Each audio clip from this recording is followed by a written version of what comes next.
때문에 보일 수밖에 없는 기관이 어린이집 같거든요. 키우는 일이 아이들하고 같이 하는 일이 적성에 맞는 사람이 있고 안 맞는 사람이 있어요. 잘하고 못하고의 차이가 아니라 우리가 적성이라고 하는 거는 개인 성향이잖아요. 네, 안녕하세요. 저기 안 봐도 되죠? 네. 안녕하세요. 꿈고래 어린이집 원장 박현주고요. 저는 이제 대학을 졸업하고 특수학교에서 5년 반 정도 근무를 하다가 대한민국 여자들이 똑같이 고민하는 문제, 육아와 양육에 대한 고민에 맞닥뜨리면서 어린이집을 이제 시작을 했었어요. 그래서 어린이집을 왔는데 제가 특수교사다 보니 이제 장애 아이들이 조금 더 많이 모여든 형태로 이제 어린이집을 시작하게 되었고, 그래서 이제 중간에 2003년 정도를 이제 일반 어린이집 운영하다가 2012년도에 장애 통합 어린이집으로 이제 바꿔서 운영을 하게 됐죠. 그리고 지금은 이제 한 69명 정도의 친구들이 다니고 있고 장애 아이들이 12명. 그래서 그냥 비장애 아동 수 대비해서는 굉장히 많은 친구들이 이제 장애 아이들이 다니고 있는 어린이집을 하고 있고요. 네네. 갈 데가 많이 없어요. 사실 장애 친구들이 학교 돌봄에서도 많이 배척이 되고, 그러니까 대놓고 오지 말라고 얘기하지 않지만 애둘러서 이제 특수교사가 내려와야 된다는 둥 이제 얘기를 하기 시작하면 엄마들이 불편하죠. 그러니까 나는 그렇게 사람을 불편하게 하는 그 상황들이 싫어요. 사실은 되게 저도 학부모 되고 나니까 되게 싫더라고요. 장애들은 다 천사가 아니에요. 정말 인성이라는 걸 다 가지고 있어요. 그러니까 착한 애들도 있고, 쟤는 왜 이유 없이 사람을 저렇게 하지? 그냥 괴롭히는 게 좋은 친구들도 있어요. 그냥 이게 감각 추구일 수 있고 여러 가지 유형들이 있겠지만 애들마다 고유한 성격이라든가 성향이라든가 그냥 인간으로서 가지고 있는 모든 것들이 다 가지고 있는데 그걸 다 빼고 장애만 자꾸 보니까 안 보이는 거예요, 얘가. 그래서 어머니들한테 이제 얘기할 때는 우린 장애 통합이지만 장애만을 이해하라라고 얘기하지 않는다. 다양한 아이들이 있고 그 다양한 아이 중에 너도 다양한 아이 중에 하나 똑같은 애들이 없으니까 다 똑같은 거야 라고 얘기해주면 되고 놀기 싫으면 놀지 마라고 얘기하고 괜찮다고 너무 나 충격인 거예요. 이게 아니 장애 통합에서 좀 부족한 친구들 내 아이가 좀 더 배려하고 도와주고 되게 예쁜 바른 아이를 크길 바랬는데 너 그냥 놀기 싫으면 놀지 마라고 원장이 얘기하라 그런다고. 근데 첫 번째가 저는 왜 그렇게 얘기해주냐면 이 아이의 마음에 대한 존중이라고 생각하거든요. 누구나 다 좋아하는 사람이 있고 싫어하는 사람이 있어요. 근데 유아기는 정말 어쩔 수 없이 상과 벌로 딱 나눠지는 도덕성을 가지고 있어요. 선생님한테 칭찬받기 위해서 착한 일을 얼마든지 할 수 있고 선생님한테 안 혼나려고 나쁜 짓을 하지 않아요. 그쵸? 근데 이거를 얘가 그 이상이 됐을 때 이제 분류하고 내가 어떻게 해야지 바른 행동인가를 고민하는 거지, 어릴 땐 그게 아닌데 그것까지 못 미치고 얘도 도움이 필요한 친구, 얘도 도움이 필요한 친구. 어린이들은 누구나 다 도움이 필요한 친구인데 얘한테만 바름이라든가 배려를 강요할 수 있냐면 아니거든요. 우리가 키우면서 제일 중요하게 생각했던 그거 같아요. 존중인 것 같아요. 얘 자기 감정에 대해서 좀 존중하는 것들을 꾸준하게 해주다 보니까 애가 존중이 쭉 찼을 때, 내가 존중받는 삶이 찼을 때 이제 타인한테 다른 눈을 돌릴 수 있는 것 같은 거예요. 근데 내가 존중받지 못하고 조금 억압이라든가 강요, 배려에 대한 강요, 이해에 대한 강요만 계속했다 그러면 이 아이가 그렇게 챙기지 않았을 것 같거든요. 대한민국 아이들은 공평하지 않게 크고 있어요. 제도상의 문제가 굉장히 많은 게 무상보육이 되면서 이제 보육료가 인상되지 않고 있는 상황이죠. 보편적 복지를 끌어내면서 하향평준화된 기분이라 그래야 되나요? 모두 다 무상으로 해주면서 말만 무상이고 부모님들이 내는 돈은 17만 원, 18만 원 그대로 내고 있어요. 근데 아예 그 옛날 아까 얘기했던 차상위 계층이나 이런 타이틀 자체가 없어지면서 이 사람이 힘든지 어쩐지 정부 지원이 어떠고 아무것도 모르는 거예요. 그러니까 정말 안 받고 싶은 집도 있어요. 그러니까 보면 너무 힘들면 안 받고 싶은데 그게 죄송하지만 내 마지막 남은 자존심을 내가 건드릴 수는 없잖아요. 그래서 함부로 쉽게 얘기할 수 없는, 그래서 보편적 복지가 제대로 이루어졌으면 좋겠다. 무상보육이라 그러면 부모한테 받는 기타 경비도 없어야죠. 일도 없어야죠. 차량을 타건 안 타건 돈을 내면 안 되는 거죠.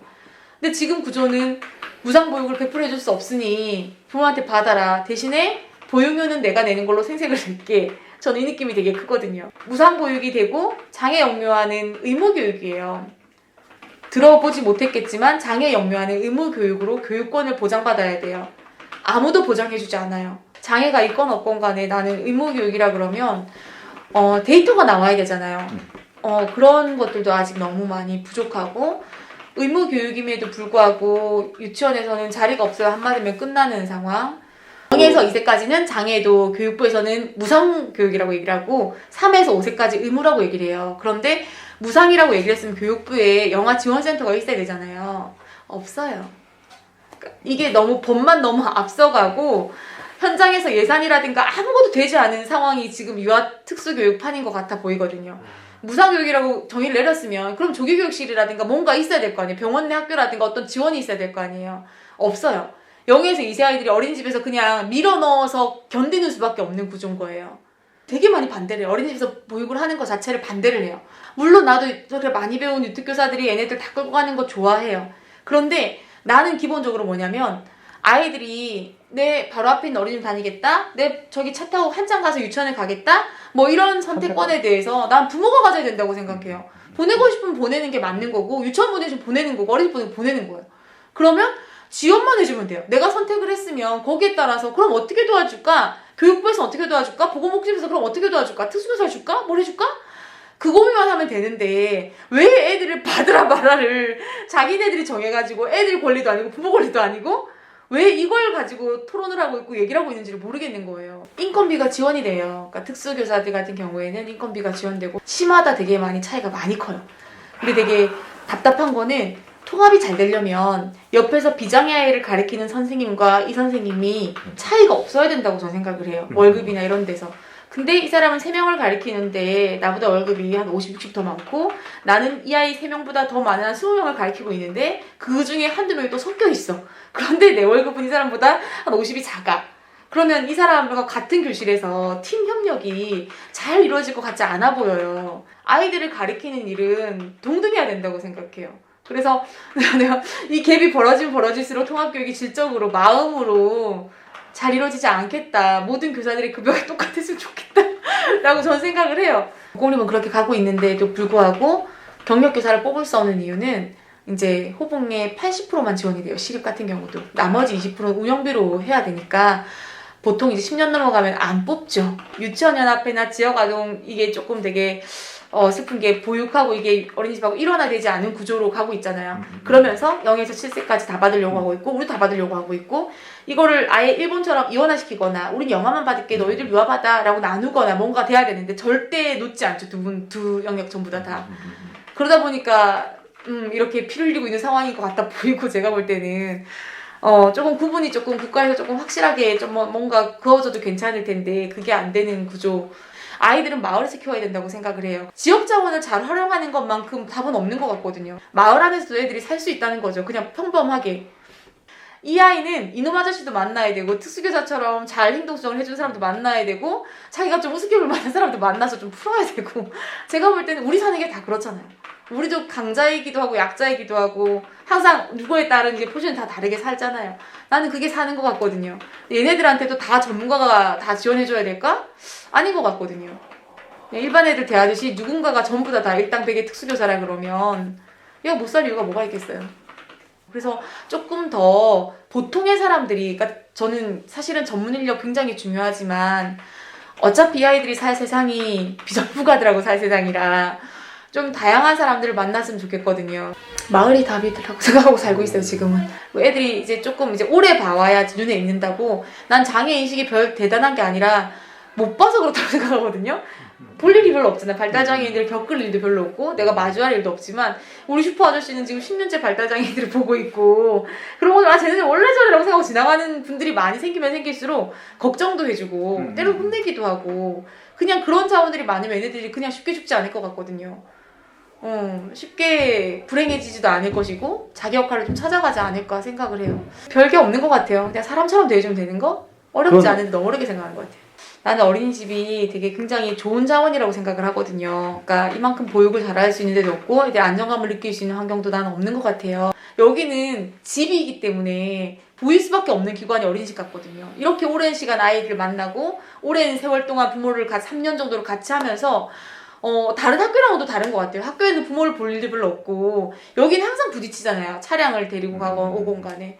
근데 여기에서 할 수 있는 독특한 역할이 있지 않을 거라고 생각해요. 사회 공헌할 수 있는 뭔가가 있지 않을까. 이게 허브라 그러잖아요. 아까 얘기했던 것처럼 어린이집에 이 동네에 살고 있는 모든 아이들이 다 와야지만 양육수당을 받는다거나 나는 애들이 생사가 궁금한 애들이 있어요. 살았는지 죽었는지 궁금하는 친구들이 있어요. 있는데 내가 1도 권한이 없어요. 얘네 집에 가면 영업하는 게 돼버리니까. 왜냐면 지금 어린이집 구조는 뭐 자영업처럼 생각을 다들 하고 계시니까 방문을 한다거나 뭐 한다거나 정말 오지랖인 거죠. 그리고 이제 자기 어린이집 보내라고 이렇게 되는 거잖아요. 그게 아니라 나는 엄마들이 어떤 한 기관에 와서 아이들을 위한 기관에 와서 정기적으로 교육을 받는다거나 하다못해 아이들 얼굴을 노출시켜준다거나 하는 것들이 정기적으로 돼야지 된다고 생각하거든요. 그리고 양육수당을 받고 뭐 하고 다 좋아요. 거기에 따른 책임이라고 그러면 나는 교육을 받는 거라고 생각을 해요. 그러니까 그게 교육이라고 하는 게 별 대단한 사이버 교육 이런 거 말고 정말 티타임 같은 것들도 굉장히 많은 교육이 돼요. 저 집은 저렇게 사네? 나는 그런 모임들이 조금 더 활성화돼, 부담 없는 모임들이 조금 활성화돼야 된다고 생각을 하거든요. 거기에서 어린이집이 조금 역할을 하기에 개소수가 많아서요. 이 도시만 해도 1000개 정도가 있으니까 학교나 유치원이나 그쪽보다는 조금 더 편하고요. 사실은 격이 없고.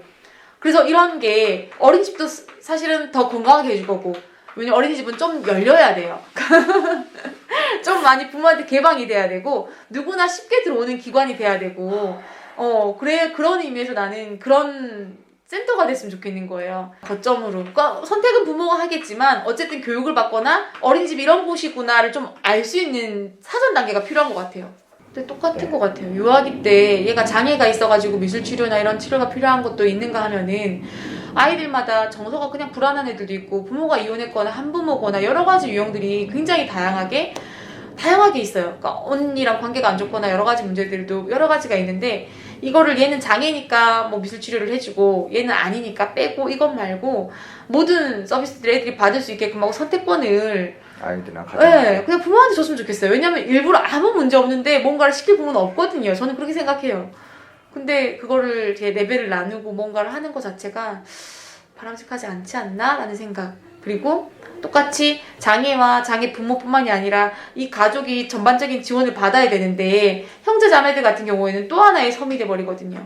엄마가 얘네들과 이렇게 달리는 동안에 얘가 떠버린다거나 얘가 정서 지원이 제대로 이루어지지 않는다거나 좀 이게 조금 그래서 이제 전반적으로 도움이 필요한 모든 아이들한테 장애, 비장애를 구분하는 게 아니라 모든 아이들이 조금 더 질적으로 좋은 교육을 받으려면 학급 정원수를 줄이고 한 명 한 명한테 맞는 지원을 고민해야 되는 문제인 거지. 얘가 장애니까 우리 반에 오지 마. 얘는 따로 하는 게 좋겠어. 이런 얘기들 말고 없어졌으면 좋겠어요.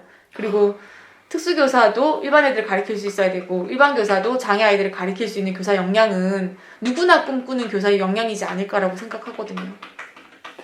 그게 있어요. 애들을 키우면서 보면은 키우는 일이 아이들하고 같이 하는 일이 적성에 맞는 사람이 있고 안 맞는 사람이 있어요. 잘하고 못하고의 차이가 아니라 우리가 적성이라고 하는 거는 개인 성향이잖아요. 애랑 맞는 게 맞으면 그냥 키우면 되고 안 맞는 사람들이 있어요. 근데 이거 안 맞는다고 내가 얘기하는 순간 나쁜 엄마가 돼요.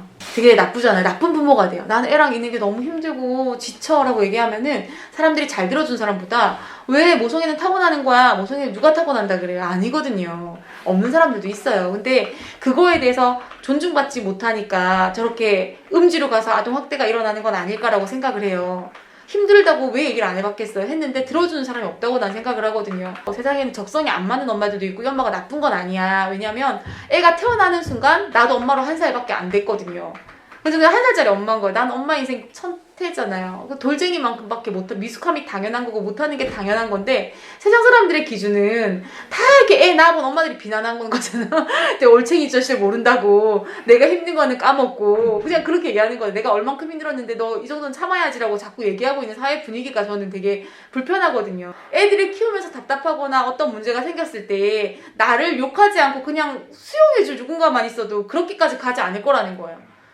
그리고 힘들다고 얘기했을 때 원스톱으로 지원 체계가 조금 이게 뭐 푸드뱅크에서 반찬이 간다거나 네가 반찬하는 거 힘들어? 내가 조금 도와줄게.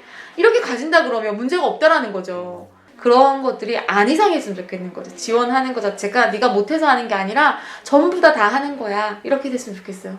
우리는 전부 다 처음이니까 못하는 거 당연하고 잘하면 그래 잘하면 되고 살면 되고 못하면 도움 받아 살면 되지. 그냥 이 정도.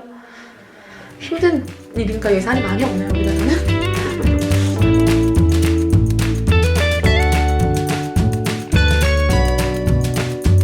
처음에 제 꿈은 훌륭한 교사가 되는 거였었는데 그죠? 애들을 키워내고 얘네들이 뭘 하고 살까를 고민하는 순간, 그러니까 처음에 이제 석사도 하고 박사도 하고 뭐 이렇게 강의를 해볼까 뭘 해볼까 하는 생각 굉장히 많이 했었어요.